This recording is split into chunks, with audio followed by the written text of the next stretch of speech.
Chief Minister of Goa, Dr. Pramod Sawant ji, Honorable Union Minister for Textile and Railway, Srimati Darshana Jardosh ji,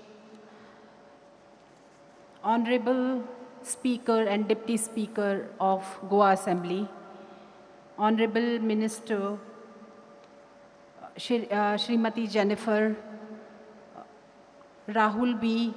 Karat ji, ladies who are representing who are sarpanches and panches of different villages, महिलाएं जो अलग अलग कार्यभूमि से आई हैं, जो इस और programme का हिस्सा बनी हैं, मेरा आप सबको सबसे पहले गोवा की 60th लिबरेशन डे पर आप सबको बहुत बहुत बधाई।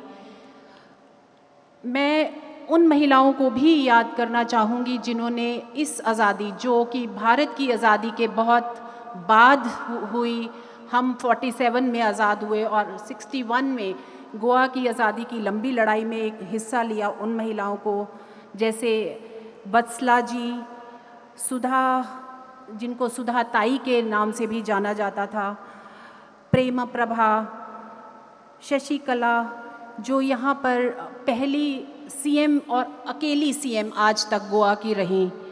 मैं उन सबको याद करते हुए आज का कार्यक्रम का शुरुआत करूँगी।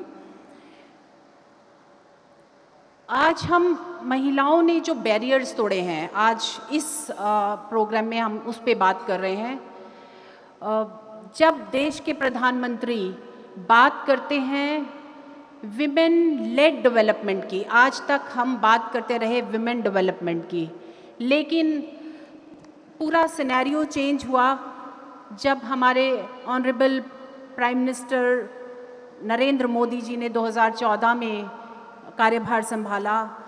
महिलाओं को आज हम देख रहे हैं एक ना केवल पॉलिटिकल लीडरशिप में, हर जगह वो लीडरशिप की एक मशाल लिए हैं, चाहे वो ऑफिसेज में हो, चाहे वो आर्मी में हो, चाहे वो डॉक्टर्स, साइंटिस्ट, कहीं पे भी हम बैरियर तोड़ने की बात कर रहे हैं। हम जो ग्लास सीलिंग थी महिलाओं की, वो तोड़ने की बात कर रहे हैं। भारत में ही नहीं, विश्व भर में हमने देखा महिलाओं ने अपना स्थान बहुत मुश्किल से पाया। जो सोशल माइंडसेट है महिलाओं के प्रति, बहुत बदला भारत में, लेकिन आज भी बहुत बदलने की आवश्यकता है। शुरू में घर से निकलना, और मैं आप सबको अपने लिए तालियां बजाने के लिए कहूँगी जो आज इतनी बड़ी संख्या में ये महिलाएं सामने आई हैं। बहुत मुश्किल होता है महिलाओं को घर बार छोड़कर, बहुत मैंने देखा है मुश्किल से निकलती हैं, और वो भी लीडरशिप में, वो भी पॉलिटिक्स में, जहाँ सोसाइटी उनको हर तरह से बंधन में बांधने की कोशिश करती है, वहीं महिलाएं आज वो सारे बंधन तोड़कर अपने सपनों के पीछे भाग ही नहीं रही हैं, पूर्ण भी कर रही हैं, उन सपनों को प्राप्त भी कर रही हैं, और साथ साथ अपने परिवारों को भी आगे बढ़ा रही हैं। पुरुषों के लिए थोड़ा आसान होता है, मैं यहाँ कहना चाहूँगी, क्योंकि जब वो घर से निकलते हैं तो उनको पता है जब वो घर वापस आएंगे तो उनके लिए खाना मिलेगा, चाय का गर्म कप मिलेगा। लेकिन महिलाएं अपने बच्चों को जब छोड़ के जाती हैं और वापस आती हैं घर पे, तो उन्हें पता है कि घर पे जाके उनको काम भी करना है। और जब हम आज changes of scenario for women बात करते हैं, तो हमें बात करनी पड़ेगी कि पुरुष भी कहीं ना कहीं अपना माइंडसेट चेंज करें। अगर जाकर वापस एक गर्म कप प्याला उस वाइफ के लिए बनाएं जो वो खुद भी काम करके आई है, तो मुझे लगता है तभी हम पूर्णतः बदलाव की तरफ बढ़ेंगे। महिलाएं बहुत सारे ऐसे कार्य कर रहे हैं जो आज तक नहीं किए थे, चाहे वो साइंटिस्ट हों, जो आज हमने कोविड काल में देखा किस प्रकार से विमेन साइंटिस्ट आगे बढ़ी और काम किया, या विमेन डॉक्टर आगे बढ़ी और काम किया उन्होंने, नर्सेज, सैनिटरी वर्कर्स, किसी भी प्रकार की कोई काम हो, मुझे लगता है काम जेंडर नहीं जानता, काम अच्छा और बुरा जानता है। एक अच्छा वर्कर और एक खराब वर्कर। अगर एक महिला प्लम्बर है तो मुझे लगता है नल नहीं जानता कि उसको महिला ठीक कर रही है या पुरुष ठीक कर रहा है, वही अगर एक बल्ब चेंज कर रहा है कोई महिला कर रही है या पुरुष, ये सिर्फ समाज की सोच है और वो सोच धीरे धीरे बदल रही है, कुछ और बदलने की ज़रूरत है।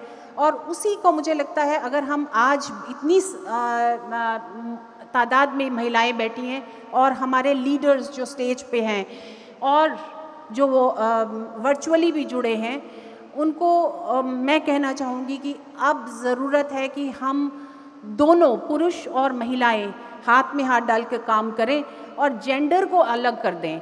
ये सोचना बंद कर दें कि कौन महिला है या पुरुष, कौन अच्छा है काम करने में या कौन बुरा है, उसी तरफ सोचें तो मुझे लगता है ज़्यादा अच्छा होगा। महिलाओं को क्या क्या कमियां होती हैं अगर हम देखें कि वो क्यों नहीं उस तरह पहुंच पाई। आज भी जब हम लीडरशिप की बात कर रहे हैं तो गोवा का ही देख लें अगर, तो आज तक सिर्फ एक सीएम बनी महिला, 12 मंत्रियों में से एक महिला मंत्री है। एमएलएज भी मैंने देखी, किसी भी पार्टी के एमएलएज बहुत कम हैं यहाँ पर।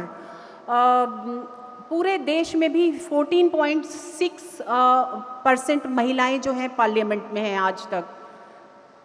चाहे कोई भी पॉलिटिकल पार्टी हो, महिलाओं को टिकट बहुत कम मिलती है आज भी, और जब महिलाओं का नाम आता है तो उस पर विन कर पाएंगी, जीत पाएंगी या नहीं, सबसे पहला क्वेश्चन ये खड़ा किया जाता है।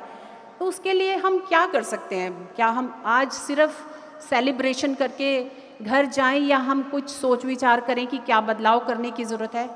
क्या हम महिलाओं को अच्छी एजुकेशन, अच्छी अपॉर्चुनिटी टू बिकम लीडर, अगर परिवार उनका हैंड होल्ड करे, एक पुरुष जब घर से बाहर निकलता है, चाहे वो बिजनेस स्टार्ट करना हो उसने या पॉलिटिक्स में जाना हो, तो पूरा परिवार पीछे खड़ा हो जाता है। वहीं एक महिला जब, अगर उसका कोई पॉलिटिकल बैकग्राउंड ना हो और वो जाना चाहे पॉलिटिक्स में, तो पूरा परिवार क्वेश्चन करने के लिए भी खड़ा होता है, क्या आप सक्सेसफुल होंगी? बाहर जाएंगी तो ऐसा होगा, बाहर जाएंगी तो ऐसा होगा। बहुत सारे क्वेश्चंस उसके अराउंड खड़े किए जाते हैं और वो एक कदम आगे की जगह 2 कदम पीछे ले लेती है। ये हमें सपोर्ट चाहिए समाज की, परिवार की, चाहे फाइनेंशियल हो, चाहे मेंटल सपोर्ट हो, हैंड होल्डिंग हो, मेंटरशिप हो। मैंने ये भी बहुत देखा है, हर पॉलिटिकल पार्टी में आदमियों के मेंटोर बहुत इजीली बनते हैं, लेकिन वहीं महिलाओं की मेंटोरशिप बहुत कम होती है और महिलाएं खुद भी एक दूसरे का साथ देने में थोड़ा हिचकिचाती हैं। आज जो महिलाएं उस परिस्थिति में हैं, जो महिलाएं वहाँ बैठी हैं, उनको और आगे लाना और वहाँ से यहाँ तक लाना, अगर उस सफ़र में महिलाओं का साथ दें तो मुझे लगता है बहुत सारी महिलाएं लीडरशिप में आएंगी, बहुत सारी महिलाएं पॉलिटिक्स में आएंगी। आप क्वेश्चन ना करें, सिर्फ उनका हैंड होल्ड करें और उन पे विश्वास रखें। क्वालिटीज़ सब में अच्छी और बुरी होती हैं और ये अगेन जेंडर पे डिपेंड नहीं करता कि कौन लीडर अच्छा होगा या कौन लीडर बुरा होगा। ये अपने व्यक्तित्व पे पूरा डिपेंड करता है। हमने राष्ट्रीय महिला आयोग में बहुत सारे इनिशिएटिव लिए जो हम अलग अलग प्रकार की लीडरशिप में महिलाओं को उतार सकें। जब से हमारे ऑनरेबल प्राइम मिनिस्टर आए हैं, आपने देखा होगा एमएसएमई में बहुत बड़ी तादाद में महिलाएं आई हैं। बहुत सारे लोन्स जो हैं इस एमएसएमई में, चाहे वो किसी भी प्रकार का आपने बिजनेस शुरू करना हो, अधिकतर महिलाओं ने लिए हैं। और मुद्रा योजना हो या बाकी जितनी योजनाएं सरकार ने शुरू करी हैं, महिलाओं ने लिए हैं। फिर भी आज क्यों नहीं एंटरप्रेन्योरशिप में महिलाएं ज़्यादा हैं? अगर आप देखें पूरी percentage, very few percentage of women are successful entrepreneur. Again, I will say the society is responsible for that because government is providing much more than previous governments. चाहे वो पैसा हो जो बहुत कम पहले बैंक्स दिया करते थे महिलाओं को, आज वो लोन 50,000 से 50 लाख तक का लोन महिलाओं को एमएसएमई के लिए दिया जाता है। आप अपना बिजनेस शुरू करें और ये बहुत ज़रूरी है कि महिलाएं अपना काम, अपना पैसा कमाना शुरू करें। मैं हर जगह जाती हूँ जहाँ सबसे पहले ये कहती हूँ, अगर आपने अपने डिसीज़न खुद लेने हैं तो आप अपना पैसा कमाएं। और उसके लिए सरकारें आपके साथ हैं, चाहे स्टेट गवर्नमेंट्स हैं या सेंट्रल गवर्नमेंट है। बहुत सारी स्कीम्स हैं, पता लगाएं क्या क्या स्कीम्स हैं और उसका फ़ायदा उठाएं, आप अपना बिजनेस शुरू करें। ज़रूरी नहीं है कि नौकरियां मिलें, बहुत कम नौकरी, आप नौकरी देने वाले बनेंगे। अगर आप अपना बिजनेस शुरू करेंगे तो आप लोगों को नौकरियां दे सकते हैं। तो आप MSME के जितने भी बेनिफिट्स हैं आप वो उठाएं। हमारी finance minister again she is a woman and she is there for you to hand hold. हमने बहुत सारे चेंजेस देखे जब से निर्मला सीतारमन जी आई फाइनेंस मिनिस्टर की तरह से। आप उसका फ़ायदा उठाएं और आगे बढ़ें। पॉलिटिकल लीडरशिप में भी हमने बहुत सारे बदलाव देखे, लेकिन अभी और बदलाव आने बाकी हैं। पूरे भारतवर्ष में बहुत कम महिलाएं हैं अभी जो असेंबली या पार्लियामेंट में हैं, जबकि हमने देखा कि ग्रामीण परिवेश में, पंचायतों में या फिर लोकल बॉडीज़ में बहुत अधिकतर राज्यों में 50% विमेन हैं और अधिकतर राज्यों में 50% रिजर्वेशन भी है। लेकिन असेंबली में रिजर्वेशन आना बाकी है और आप लोग उसका उठाएंगे मुद्दा, आप लोग आवाज़ उठाएंगे तो मुझे लगता है सेंटर तक भी आवाज़ आएगी। तो ये रिजर्वेशन बहुत ज़रूरी है। लोग कहते हैं रिजर्वेशन से पति सरपंच बने। मैं कहूँगी पहली बार जब ऐसा हुआ था तो पतियों ने बहुत इंटरफेयर किया था, लेकिन जब दूसरी और तीसरी बार और चौथी बार महिलाएं जीती और आगे आई, उसके बाद में उनको पता चला कि हमारा क्या रोल होना चाहिए ग्राम पंचायतों में। उन्होंने अपना कार्यभार संभाला और अब पति घर संभाल रहे हैं और महिलाएं पंचायतें संभाल रही हैं। और ऐसा ही होना भी चाहिए। आप लोग अपने आप को इतना मजबूत करें कि आपको किसी और के सहारे की ज़रूरत ना पड़े। और असेंबली या पार्लियामेंट में भी अगर रिजर्वेशन आई, मैं कहती हूँ 30% नहीं 50% आनी चाहिए। हमारी जनसंख्या 50% है तो हम 30% के ऊपर सेटिस्फाइड ना हो। और रिजर्वेशन आएगी तो मुझे लगता है वो महिलाएं जिनको अपॉर्चुनिटी नहीं मिली आज तक, वो असेंबली और पार्लियामेंट में भी आएंगी। मैं कुछ कोट्स के साथ कहना चाहूँगी। एक बहुत अच्छा कोट है मार्गरेट थैचर का, जो मेरी सबसे मुझे लगता है मैं उनकी बहुत बड़ी फ़ैन रही हूँ। वो यूनाइटेड किंगडम की बहुत वर्ष तक प्राइम मिनिस्टर रही और उन्होंने एक बार कहा था, if you want something said ask a man.